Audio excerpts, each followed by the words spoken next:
कानून व्यवस्था को बरकरार किया, भारत की न्यायपालिका की नींव को मजबूत किया, कल प्रमाणित किया। भारत की कानून व्यवस्था भारत की प्रजातांत्रिक पद्धति में कोई ऊपर नहीं है। कल कांग्रेस पार्टी के एमपी श्री राहुल गांधी जी के ऊपर एक डिफेमेशन केस के अंदर, डिफेमेशन केस इसीलिए हुआ था, एक सार्वजनिक सभा में देश की आदरणीय प्रधानमंत्री जी को जातिवाचक शब्द लेके गाली देना, अपशब्द कहना, अशोचनीय व्यवहार करना, इसी आरोप पे जब कोई पिछड़े वर्ग की भाई की मन में इसके कारण प्रतिक्रिया हुई, उन्होंने अपने अधिकार को जाहिर करते हुए न्यायपालिका की दरवाजा खटखटाया। भारत की आईपीसी के तहत संरक्षण मांगा कि भारत आजाद हो चुका है, सामंतवादियों के हाथ में नहीं है, प्रजातंत्र है, इसमें किसी को भी गाली गुलज करने का अधिकार नहीं है, जातिवाचक शब्द लेके अपशब्द व्यवहार करने का अधिकार नहीं है। कोई भी हो, वो केस सन 2018 से अभी तक चल ही रहा था। पक्ष विपक्ष अपने विषय रख रहे थे, ना उसमें सरकार या भारतीय जनता पार्टी की कोई संश्लिष्टता था, इन्वॉल्वमेंट था।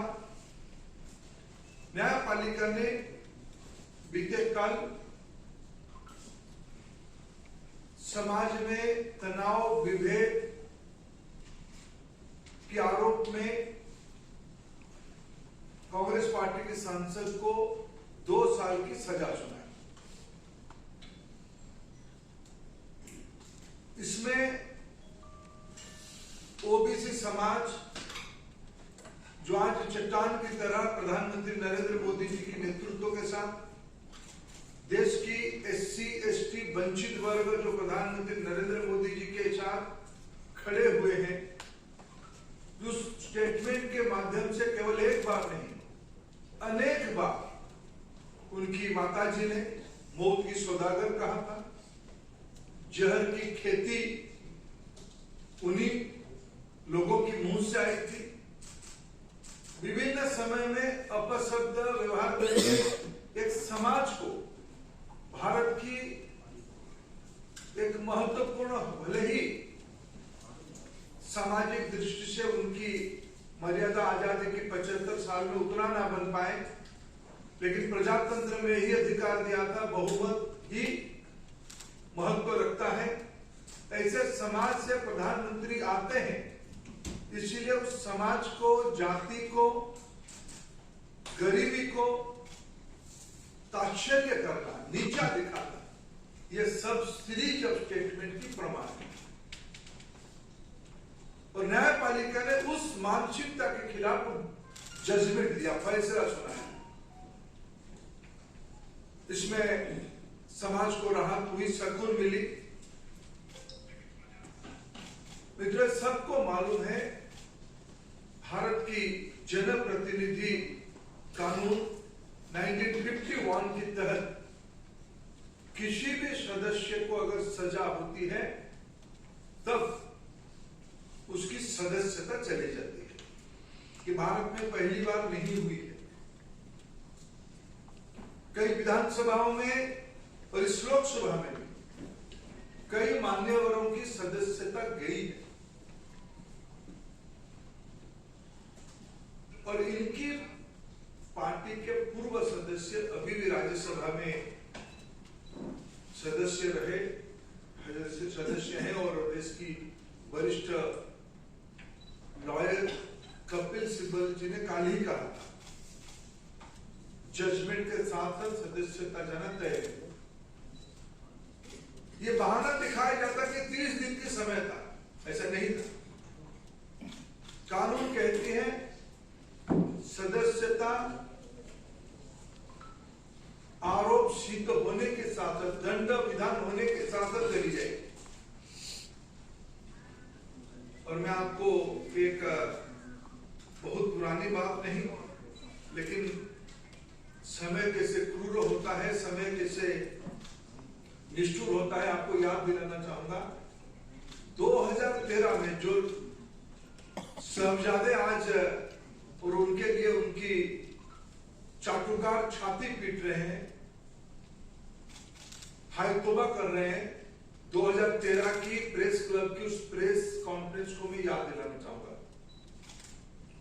प्रधानमंत्री मनमोहन सिंह जी होते थे, उन्हीं की सरकार होती थी, उन्हीं की घर में ही रिमोट होता था, उन्हीं के फैसला था इस कानून को संशोधन करने के लिए। सजा होने के उपरांत कब सदस्यता जाएगी, उनकी सरकार ने ऑर्डिनेंस लाया था। उस ऑर्डिनेंस की मेरिट पे हमारा कुछ कहना नहीं है, लेकिन उस ऑर्डिनेंस को नॉनसेंस कह के फाड़ने वाले आज जब उसी कानून के चपेट में आए, आज उनको कष्ट हो रहा है। और मेरे मन में तो कभी कभी एक संदेह होती है, क्या वो सच में उनकी पार्टी उनकी सदस्यता को लेकर चिंतित था क्या? उनकी पार्टी में बहुत बड़े बड़े वकील हैं, देश की नामी दामी वकील उनकी पार्टी के वरिष्ठ सदस्य हैं। जब एक सदस्य ने कह ही दिया था कल सजाई घोषणा होते ही सदस्यता जाएगी। आप कुछ दिन पहले आप लोगों के माध्यम से देश देखा है, पवन खेरा जी की वारंट के चंद घंटों में बाद, 1-2 घंटे के बाद वो कोर्ट की दरवाजा खटखटाए, कोर्ट से रिलीफ लेके गए। उनको कौन मना किया था पिछले 24 घंटे में कोर्ट जाने के लिए? 30 दिन उनको मोहलत नहीं था, 30 दिन के अंदर अपील कर सकते हो, जाने अपना कानून जाने, अपना वकीलों को परामर्श करो, जो करना है करे। मैं एक विषय आज यहाँ गंभीर विषय उठाना चाहता हूं। आपको एक हैबिचुअल ऑफेंडर हो ही, पहले से भी ऐसे घटना हुई है। मित्रों, कांग्रेस पार्टी चाहती है, और विशेष करके उनकी प्रमुख परिवार चाहती है, उनके लिए एक अलग आईपीसी बने। उस आईपीसी के तहत उनके ऊपर कोई सजा ना हो, उनके लिए कानून अलग हो, उनके लिए न्यायपालिका अलग हो। लेकिन उनको याद नहीं आ रहा है, भारत पिछले 75 साल से प्रजातंत्र की रास्ता अपना चुका है। हम आजादी का अमृत महोत्सव मना रहे हैं। प्रजातंत्र की इंस्टीट्यूशन में कानून सभी के लिए एक प्रकार होते हैं। आप पिछड़े समाज को गाली करोगे, अपशब्द लगाओगे, वंचित वर्गों को आप नीचा दिखोगे, कानून आपके लिए अलग चाहोगे, ये सेंस ऑफ एंटाइटलमेंट, सामंतवादी मनस्थिति की ये प्रतिफलन है, फ्यूडल माइंडसेट की रिफ्लेक्शन है। हम समूह से अलग है। क्यों? हम एक खानदान से आते हैं, हम एक परिवार से आते हैं, हम कानून से ऊपर है। इसे पहली बार नहीं हुआ है। घर मिलने के समय में, सुरक्षा के बारे में, एयरपोर्ट में अलग जाने के बारे में, एक सेंस ऑफ एंटाइटलमेंट जो आज कानून को भी ऊपर मानते हैं, इसमें हमारा क्या लेना देना है? मित्रों, इसको भारतीय जनता पार्टी कठोर से कठोर शब्द में निंदा करती है। बाकी कुछ विषय मेरे मित्रों आप उससे जोड़ेंगे। नमस्कार मित्रों, हालांकि आदरणीय धर्मेंद्र जी ने बहुत विस्तार में सारी बात रखी है। मैं तो इतना ही कहूंगा, भगवान के घर में देर से ही अंधेर नहीं। राहुल जी कहते थे दुर्भाग्य से सांसद हूं, unfortunately I am an MP. So उनको जो एक दुर्भाग्य लगता था आज उससे भी मुक्ति मिल गई है। उनके साथ साथ वायनाड के लोगों को भी इससे छुटकारा मिल पाया। इतने लंबे समय से जो लोकसभा के सदस्य हो, न कभी अमेठी के लिए 5 वर्षों में एक सवाल पूछ पाए 2009 से 14 तक,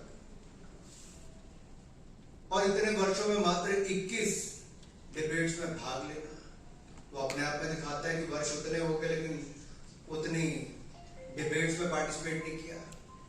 एक भी आज तक प्राइवेट मेंबर बिल तो लाने की बात दूर, लेकिन अपनी ही सरकार में 2013 में ऑर्डिनेंस को बड़े चौराहे पर फाड़ देने का काम और नॉनसेंस बोलने का काम ये श्रीमान राहुल गांधी जी ने किया। वो सदा अपने आप को संसद से ऊपर, सदन से ऊपर, सरकारों से ऊपर, देश से ऊपर और न्याय व्यवस्था से ऊपर समझते हैं। और इस सेंस ऑफ एंटाइटलमेंट की जो बात कही, ये अपने आप उन पर लागू होती है। अब एक बात पहले आई कि क्या 2 साल की सजा। देखिए मित्रों, 2018 में, मैं आपको 2018 में इसलिए लेके जा रहा हूं कि एसएलपी जब सुप्रीम कोर्ट में आई तो 2018 में उनसे रिटर्न माफी मांगी गई, लिखित रूप में माफी, और कोर्ट ने कहा भविष्य में सचेत रहना, ऐसी गलती मत करना। लेकिन 2019 में एक बार नहीं कई बार ऐसे झूठे आरोप तो लगाए ही। अभद्र भाषा का प्रयोग, अपमान करने का काम, अपशब्द बोलना, ये उनकी आदत सी बन गई थी। सभी चोर मोदी हैं ये बोल दो, किसी को किसी की हत्या के साथ जोड़ दो, कुछ भी कह दो, आपको तो कोई देश में कोई कुछ कर ही नहीं सकता। ये उनको लगता था, क्योंकि वो सब चीजों से अपने आप को ऊपर समझते थे। तो सूरत के कोर्ट ने तो याद करवाया कि 2018 में भी तुम्हें कहा था भाई सुधार नहीं हुआ, उसके बाद बार बार आपने गलतियां की हैं, और एक सांसद जब ये गलती कर रहा है तो कुछ ना कुछ दंड ऐसा देना चाहिए कि भविष्य में ना। जहां तक सदस्यता जाने की बात है, ये लिली थॉमस केस में बहुत स्पष्ट है सुप्रीम कोर्ट की जजमेंट के बाद कि 2 साल का दंड हुआ और दोष सिद्धि के बाद अगर उसके ऊपर रोक नहीं लगी तो आप सस्पेंड माने ही जाते हो। इसकी तो पुष्टि करने का काम ही केवल लोकसभा में होना था। And the Lok Sabha Speaker has only confirmed the legal position. He is not required to take any decision or pass any speaking order. The decision falls under the provisions of Article 102(1)(e) of the Constitution of India, read with the Section 8 of the Representatives of the People Act 1951. लेकिन जो धर्मेंद्र जी ने कहा, स्पष्ट है कि 2 साल की सजा थी, संसद की सीट सांसद के रूप में छुट्टी होनी थी। लेकिन ये सुनियोजित षड्यंत्र, सोची समझी साजिश कांग्रेस में किसने रची, राहुल जी आपको समझना पड़ेगा। इसकी जड़ तक जाना ही पड़ेगा। कौन है जो छुटकारा पाना चाहते थे? कौन है जो बैटरी ऑफ लॉयर्स कांग्रेस में? तो देखिए कि राज्यसभा के सांसद और लोकसभा के इतने हैं जो बड़े नामी ग्रामी लॉयर्स हैं। क्या एक भी सही राय देने वाला कांग्रेस में नहीं बचा, मिला, या जानबूझकर गलत रास्ते पे डाला गया? ये छुटकारा कौन पाना चाहता था? एक तो मैंने कहा वायनाड के लोगों को तो छुट्टी मिली, अमेठी वाले पहले पा चुके थे। लेकिन ये काम, ये जो लगता है कि डायनेस्टी का होने तो मैं इससे ऊपर हूं, सबसे ऊपर हूं। दूसरा मैं इस पे आपको ये कहना चाहता हूं, पार्लियामेंट में विनम्रता, धैर्यता, समग्रता, इन सबको देखा जाता है कि आपको एक सांसद के रूप में गुण आप में हो। ये भारतीय संस्कृति के संस्कार भी है। लेकिन आप पार्लियामेंट में कहते हो मैं बोलूंगा तो पार्लियामेंट चलेगी, नहीं तो पार्लियामेंट नहीं चल सकती। यानी कि आप पार्लियामेंट के कानून नियम से भी ऊपर हो गए। आप सुप्रीम कोर्ट के आदेश के बाद भी आप कुछ भी करेंगे और आपको पूछने वाला कोई नहीं होगा। ये असंसदीय उनका आचरण पहले भी रहा है, और ये अहंकार जो लगातार दिखता रहा। और ये सत्ता में थे तब तो ये नशा था कि अपनी ही पार्टी का ऑर्डिनेंस फाड़कर फेंक दिया, और अपनी पार्टी को अपनी औकात दिखाती थी कि कांग्रेस पार्टी की सोच को ये कुछ नहीं मानते। आज उसी पार्टी के अंदर किसने खेल दिया, आज इनको पता नहीं चल पा रहा। 13 सालों में मात्र 21 चर्चाओं में भाग लेना, यही नहीं एक भी सिंगल प्राइवेट मेंबर बिल जैसे मैंने कहा नहीं ला पाए। I can say he is the epitome of the unparliamentary behaviour and he himself agrees on many issues. अभी डिस्क्वालिफिकेशन क्या पहली बार हुई? जो माननीय धर्मेंद्र जी ने भी कहा, मैं कुछ नाम आपके सामने रखना चाहता हूं। लालू प्रसाद यादव जी, सजा भोगी हुए तो इस्तीफा देना पड़ा। पहले चारा घोटाला में, तो अब जाकर तुम मुझे प्लॉट दो, मैं तुम्हें जॉब दूंगा, जमीन के बदले जॉब, उसमें भी गए। ऐसे नहीं आजम खान हो, मोहम्मद फैजल हो जो लक्षद्वीप के एमपी हैं, विक्रम सैनी, ऐसे बहुत सारे लंबी लिस्ट है जो सब ऐसे हैं। बट ये क्यों हुआ? राहुल जी की स्थिति क्यों आई? ये गलती एक बार नहीं बार बार की। और मैं कुछ आपके सामने आंकड़े जरूर रखना चाहूंगा, आवश्यक है। अगर आप ये देखेंगे 7 जगह ये बेल पर है, जमानत पर है। एक बार नहीं है जी, बार बार ये अपशब्द बोलने के लिए, अपमानित करने के लिए, झूठ बोलने के लिए जब मुकदमे इनके ऊपर किए गए तो कोर्ट में जाकर इनको वहां से बेल लेनी पड़ी। नेशनल हेराल्ड केस में भ्रष्टाचार में बेल अलग है, ये अवमानना के मुकदमों में भी देखा जाए तो जहां पटना कोर्ट में यही इसी विषय पर कि सब मोदी चोर हैं, जिस तरह की भाषा का उपयोग किया गया, उस पर इनको, अहमदाबाद कोर्ट में डिस्ट्रिक्ट कोऑपरेटिव बैंक ने किया तो उस पर भी इनको, इससे पहले गौरी लंकेश किलिंग के लिए बीजेपी और आरएसएस के साथ जोड़ना, उसके ऊपर। यही नहीं, एक के बाद अनेक ऐसे उदाहरण हैं। So in the end you could say Rahul Gandhi ji is a habitual loose cannon and he thinks he can speak anything without ever facing the consequences. ऐसा लगता था कि देश के कानून और देश के कोई व्यक्ति इनके ऊपर कुछ कर ही नहीं सकता। और देश को बांटने की सोच तो कांग्रेस की पहले दिन से रही थी। जाति धर्म संप्रदाय के नाम पर बांटना लग पाती। अब तो धर्मेंद्र जी ये अपमानित करने पे आ गए ओबीसी समाज को जो किया है। 3 साल थे इनसे माफी मांगने के लिए, किसी से माफी तक नहीं मांगी। मोदी जी के ऊपर एक बार नहीं बार बार अपशब्दों का उपयोग करना, अपमानित करना इनकी आदत बन गई। लेकिन एक बड़े वर्ग को, ओबीसी समाज को इस तरह से करना। दूसरा, ये वायनाड के सांसद बने तो उन्होंने अमेठी वालों के बारे में अपशब्द, नॉर्थ इंडियंस के बारे में अपशब्द बोल दिया। आप भूले नहीं होंगे। यही नहीं, जम्मू कश्मीर गए तो वहां पर जाकर भी वहां पर बांटने का काम किया कि लोकल को नौकरी मिले, और सबके इस तरह की बातें करनी शुरू कर दी। अरे बाकी तो छोड़िए, ये असम के चुनाव में गए तो चाय की बात करके गुजरात और उसमें दरार पैदा करना शुरू कर दिया। यहां कहां रुके? ये भारत को एक यूनियन ऑफ स्टेट्स भी कहते हैं और देश के बाहर जाकर भी भारत को कह देते हैं India is like a European union. या तो इनको देश के फंडे क्लियर नहीं है, खुद ज्यादा के जानबूझ के ऐसे बयान देते कि मीडिया की सुर्खियों में बने रहे।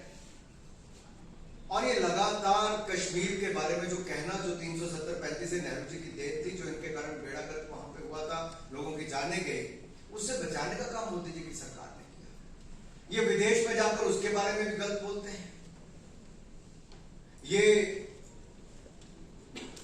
अरुणाचल प्रदेश को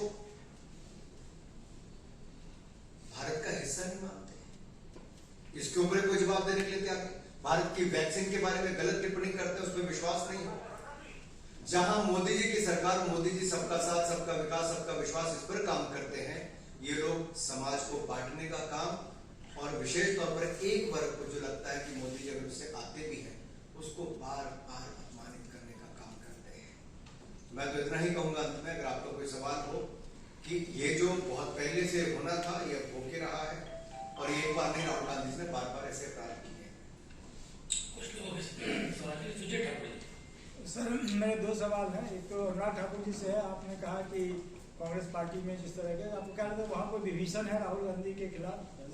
धर्मेंद्र प्रधान जी, आपसे दूसरा सवाल मैं साथ ही पूछ लेता हूँ कि लोकसभा मुक्त राहुल गांधी क्या भारतीय लोकतंत्र के लिए शुभ संकेत मानते हैं?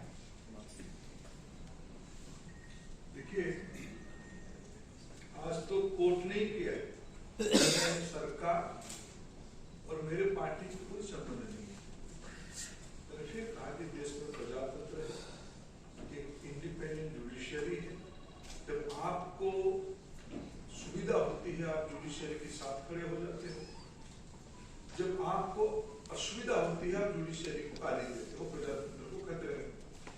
इसमें प्रजातांत्रिक तरीके से कोर्ट ने अपने काम किया, लेकिन आप एक विषय रखा है। मैं तो कहूंगा 2019 में भारत की गरीबों ने, पिछड़ों ने, दलितों ने, आदिवासियों ने उनको अपना जगह पे बिठाया है। 14 की मैंडेट की नेचर अलग था, 19 की मैंडेट की नेचर अलग था। इसी अहंकार को 19 में लोगों ने जवाब दिया। मैं तो इतना ही कहूंगा कि राहुल गांधी जी को निपटाने वाले कौन है? ये सोची समझी शादी सचने वाले कौन है कांग्रेस के? अगर पवन खेड़ा जी के लिए चंद घंटों के अंदर वकील पहुंच सकते थे तो श्रीमान राहुल गांधी जी के लिए क्यों नहीं?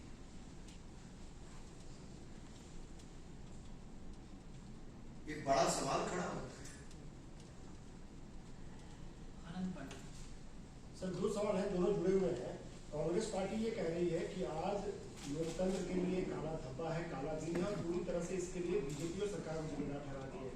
और दूसरा सवाल ये है कि अभी तक हमको विपक्षी एकता में एकजुट नहीं दिख रही थी। इस फैसले के बाद, राहुल की संसद जाने के बाद ममता बनर्जी, केजरीवाल समेत तमाम जो विपक्षी दल है, ऐसा लग रहा है कि एकजुट हो गए। विषय शून्य मिलके शून्य के साथ शून्य ही होते हैं। 0 + 0 = 0। बाकी रहा न्याय की, सत्य की, प्रजातंत्र की।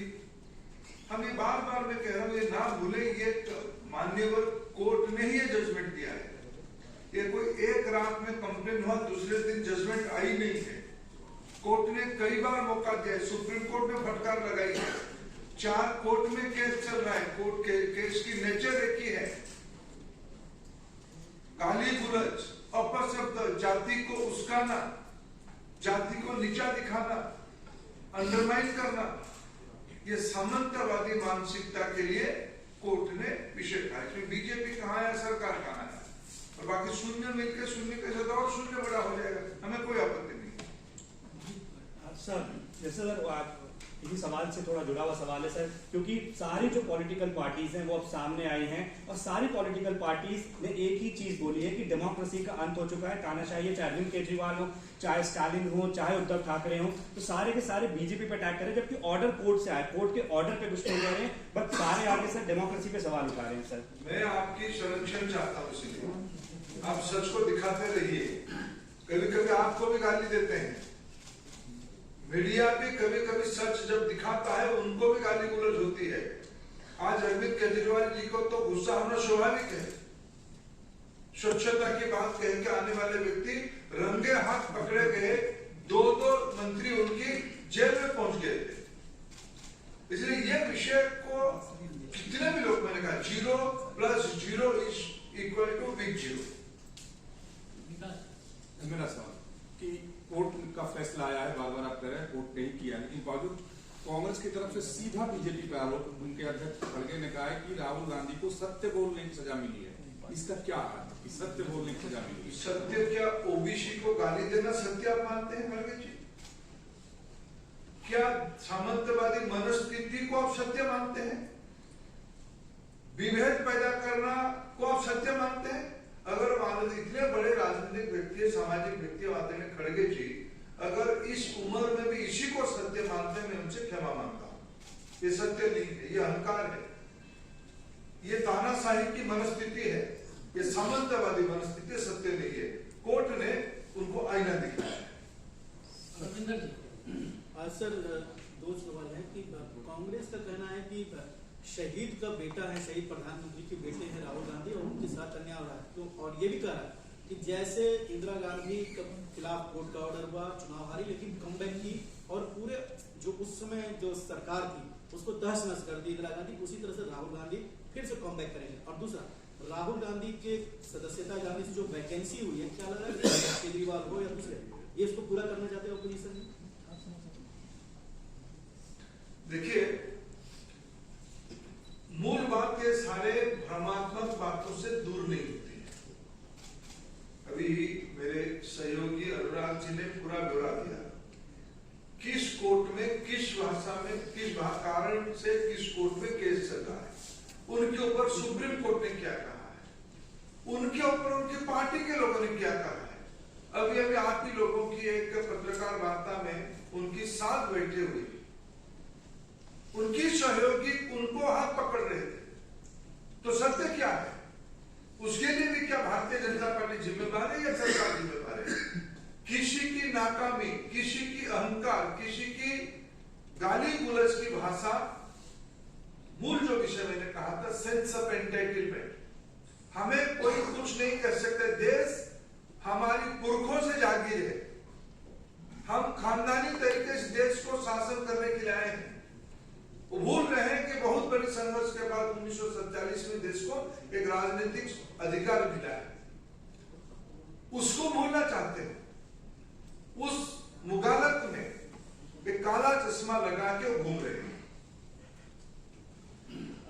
सर एक सवाल है, जिस तरीके से आपने कहा कि ओबीसी समाज के बारे में बात कही गई या अन्य चीजों के बारे में जो और भी चीजें हैं कोर्ट में वो मामले हैं, लेकिन पूरा विपक्ष और कांग्रेस पार्टी इस पूरे मामले को संविधान की हत्या और तमाम चीजें कह रही है। क्या बीजेपी कोई कार्यक्रम लॉन्च करेगी कि इसके बारे में आम लोगों तक जाकर के बताया जाए कि असल कारण ये है जबकि दुष्प्रचार हो रहा है? देखिए, हम तो आप ही के शर्म चले चाहे कि देखो ये देश सब देख रहा है। नॉनसेंस किसी ने कहा था, किस विषय पे कहा था, और आज कौन उसमें से जाल में फंसा हुआ है, ये देश सब उसको देख रहा है। इसीलिए मैंने कहा 14 में लोगों ने एक मैंडेट दिया था, 19 में इस गाली गुलज के उत्तर लोगों ने दिया है। प्रजातंत्र की ताकत को कोई कम ना आके, और मेरे बात हुआ तो प्रजातंत्र है, नहीं तो प्रजातंत्र की हत्या है, ये एक तरफा बात सिर्फ सामंतवादी ही कहते हैं। सर इसमें केजरीवाल भी इस पूरे मामले को लेकर प्रधानमंत्री पर टारगेट कर रहे हैं और निजी टिप्पणी भी कर रहे हैं कि ये डर गए हैं और सबसे कम पढ़ा लिखा प्रधानमंत्री, जो देश का सबसे भ्रष्ट प्रधानमंत्री भी है, और 12वीं वर्ष प्रधानमंत्री नहीं चाहता कि किसी की सदस्यता रहे, ये देश बचाना चाहते हैं तो सबको एक साथ आना होगा। देखिए, वो सब एक साथ आ जाए, हमें कोई आपत्ति नहीं। देश मोदी जी के साथ है, वो तो मोदी जी की कब्र खोद रहे हैं। मैंने हमारी प्रतिद्वंदियों के पास मुद्दे नहीं है, अपशब्द है, गाली है, मोदी जी के प्रति ईर्षा है, ये मैं भी इनको मानता हूं। ऐसे ये मोदी जी के प्रति ईर्षा नहीं है, भारत की प्रजातंत्र की मैंडेट के खिलाफ ये बयान दे रहे हैं, भारत के गरीबों के खिलाफ ये बयान दे रहे हैं, भारत के पिछड़ों के खिलाफ। एक सामान्य घर के व्यक्ति आज कैसे देश की नहीं विश्व की आस्था स्थापित किया है, ये उनकी ईर्षा की। अभी अभी देश में इटली की प्रधानमंत्री जी आई थी, उन्होंने कहा कि वैश्विक समस्या के समाधान मोदी जी ही कर सकते हैं। यह स्टेटमेंट और एक भ्रष्ट नेता की स्टेटमेंट देश तुलना करती है। इसलिए हमें प्रजातंत्र में पूरा भरोसा है, देश की लोगों पे भरोसा है, देश के लोग आज मोदी जी के साथ हैं। इसमें मैं केवल इतना ही ऐड कर कहें केजरीवाल जी पे, तो जिसका राजनीति में आना ही झूठ के आधार पर हुआ है, जिसके आधे से ज्यादा मंत्री भ्रष्टाचार के चलते इस्तीफा देना पड़ा, 10 महीने में जो इनके मंत्री जेल में पड़े थे भ्रष्टाचार के मामले में, उसके लिए भारत रत्न की जो मांग करता है। दूसरा, शराब घोटाले में जो इनके उप मुख्यमंत्री जेल में हैं, उनकी तुलना शहीद भगत सिंह से करते हैं, तो इनकी मानसिकता क्या है आप समझ सकते हैं। और माननीय अरविंद केजरीवाल जी, एक नहीं पंजाब में भी आपकी वही हालत थी, 2 महीने के अंदर आपके स्वास्थ्य मंत्री को इस्तीफा देना पड़ा। भ्रष्टाचार का नंबर 1 उदाहरण अरविंद केजरीवाल जी, झूठ बोलने के नंबर 1 उदाहरण अरविंद केजरीवाल जी। तो ऐसों से तो हमें कोई सर्टिफिकेट नहीं चाहिए। कम से कम प्रधानमंत्री नरेंद्र मोदी जी वो हैं जो 2001 से लेकर 2023 तक इन 22 वर्षों में एक एक पल देश के लिए जिए हैं, समर्पित रहे हैं, देश को आगे बढ़ाने का काम किया है, एक छुट्टी अपने तक के लिए नहीं ली, देश के लिए जिए हैं। और तभी तो फ्रेजाइल 5 इकोनॉमीज से फर्स्ट 5 इकोनॉमीज में लाकर भारत को खड़ा किया है। तभी तो उनके नेतृत्व को दुनिया ने 3 साल लगातार सबसे लोकप्रिय नेता के रूप में प्रधानमंत्री मोदी जी को 78% वोट के साथ चुना है। तो सर्टिफिकेट नहीं इनका चाहिए, सर्टिफिकेट भारत की जनता देती है। भारत की जनता ने राहुल गांधी जी को 2019 2019 में नकार दिया था और 2014-2019 में मोदी जी को पहले से ज्यादा वोट दिलाकर, सीटें दिलाकर जिताया। सर एक छोटा सवाल है कि ओबीसी और पिछड़ों की बात हो रही है, तो क्या ओबीसी देश भर के ओबीसी समुदाय में आप लोग जाओगे, उस जाति में जाओगे बताने के लिए कि कैसे राहुल गांधी ने ओबीसी समाज को अपमानित किया है? क्या बीजेपी कोई कैंपेन चलाएगी ओबीसी समाज के बीच? देखिए, आज ओबीसी समाज आहत हुई है, ये स्वाभिमान की बात है, ये अस्मिता की बात है। न केवल ओबीसी समाज, देश की सामान्य पृष्ठभूमि के लोगों की कैसे ये सामंतवादी इज्जत करते हैं, ये इसकी प्रमाण है। ये देश में कोई अभियान चलाने की आवश्यकता नहीं है, ये अपने आप में एक प्रसंग बनी है। 2019 की चुनाव इस बयान के बाद सबसे बड़ा जन अभियान था, ये आगे चलते रहेगा। राहुल गांधी ने एक ट्वीट किया है, राहुल गांधी ने उसको एक ट्वीट है। ऐसा है, अभी कैबिनेट की बैठक है, दोनों माननीय मंत्री सर, जी जाना है। दो तो सेकंड, लोगों का सर, सवाल नहीं एक है। ही आपका नहीं थे, एक सवाल- राहुल गांधी राहुल का गांधी ट्वीट, राहुल गांधी का ले लो। अनुराग जी आपसे सवाल है। प्रियंका जी ने ट्वीट किया है और उस ट्वीट का सार ये है कि दो तरह के कानून है, एक बीजेपी वालों को लेकर, एक विपक्ष को लेकर। उन्होंने लिखा भी कि प्रधानमंत्री जी ने भरी सदन में कश्मीरी पंडित समाज का अपमान किया, जब कहा कि नहीं सरकार नहीं लगा। कई और भी नेता है जिनको लेकर पहले कहते हैं ईडी सीबीआई के मामले में भी। तो ये आरोप आपकी सरकार पर लगता है कि दो तरह कानून है, आपके नेता जब वही काम करते हैं तो उस तरह से नियम कायदे कानून नहीं काम करते, विपक्ष पर वो चीजें ज्यादा असरदार होती है। सर इसीलिए राहुल गांधी प्रियंका गांधी जी से मैं पूछना चाहता हूँ कि टेरर फंडिंग वाले पे जो संस्था जांच करती है, FATF, उसने कांग्रेस के भ्रष्टाचार के मॉडल को भी केस स्टडी के रूप में लिया और उसमें प्रियंका गांधी जी के भ्रष्टाचार का सामने आया कि 2 करोड़ रुपए के बदले पद्म भूषण देने की उन्होंने बात की। जिस बेचारे को दबाव डाल के भ्रष्टाचार के अंतर्गत, मैं बेचारा इसलिए कह रहा हूं क्योंकि प्रियंका गांधी जी का दबाव, इनके नेताओं का दबाव, पेंटिंग बेची गई पद्म भूषण के बदले करोड़ों रुपए लिया गया, कहां गया, किसने खाया, उसका जवाब तो आज तक दिया नहीं। 15 दिन में प्रियंका जी क्या जवाब देंगी? सर अभी राहुल गांधी ने ट्वीट किया है कि मैं भारत की आवाज हूं, भारत की आवाज के लिए लड़ रहा हूं, मैं हर कीमत चुकाने को तैयार हूं। धर्मेंद्र, राहुल गांधी उचित होता जाके कोर्ट में जवाब देते थे, अगर कोर्ट में उत्तर देते